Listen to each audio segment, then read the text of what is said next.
Rated M for mature. The weapons need to feel heavy and powerful, and when you blast something, you want to see lots of chunks.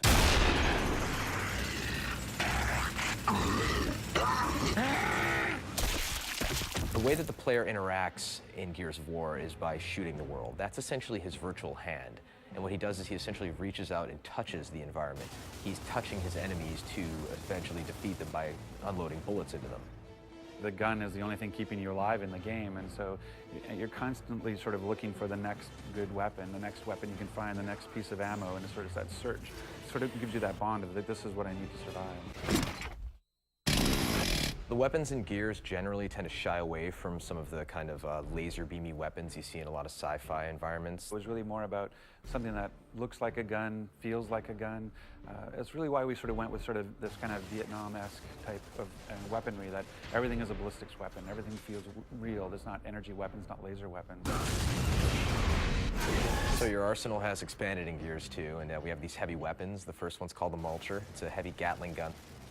Kind of based off the Predator, kind of raw, you know, just go crazy and mow everything down. We have a long-range mortar, which is heavy as well. You can take out enemies from what feels like it's about half a mile away.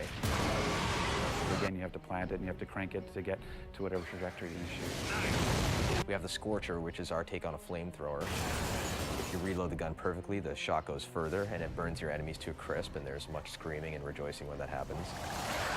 And then we have a really cool weapon called the Gorgon, and this is kind of a semi-automatic pistol. And this works well because you can take your enemy hostage and then grab this pistol and essentially take them out in a very quick and dirty fashion. We've added a new grenade, which is the poison gas grenade, what we call the ink grenade.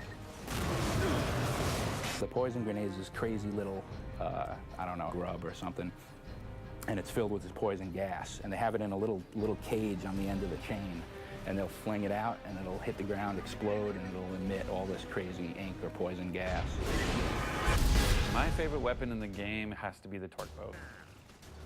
I just love the whole, like, the fact that it sticks and they have a moment of pause to know that they're about to die, and then they pop, I just love. And what's great in Gears 2 is we actually added dialogue for that pause, that we actually have the event of, and something explosive is stuck into you, and you get, so people have that half second to go, uh-oh, and then blow up. In adding more into the Gears franchise, we wanted to basically continue the idea of the executions that were in the first one. When you play multiplayer of Gears, it's not just about playing it, it's also about watching it. If you die in Gears, you're forced to watch for a little while. That's a very powerful thing when you know other people are looking at you. And if you knock your enemy down, he's trying to crawl away, and you have an option to do all sorts of cool, nasty, hideous things to him, you're going to do it, and you're going to get a good reaction from the crowd. Yeah, I kind of like the beatdown, like when you turn the guy over and you can punch him out. I think that's really cool visually. And I love the sniper skull crush. You know, he just takes that sniper rifle, swings it over his head, and you can just flatten dudes, which is great. And I still like the curb stomp. I mean, but now we turn the guy over and you can crush his head from the front. One of the ways we were trying to incentivize gamers in the first Gears to use some of the chainsaws moves and some of the executions was to put them in God mode, essentially. Starting Gears 2, nobody was a fan of that idea. They didn't want players to be protected at all when they were doing an execution. So actively, when you're playing the game and somebody is in front of you and you want to show off for your friends and do a cool execution, you're making a choice that this is going to take 2.5 seconds to pull off, and you better make sure that the area is clear before you show off.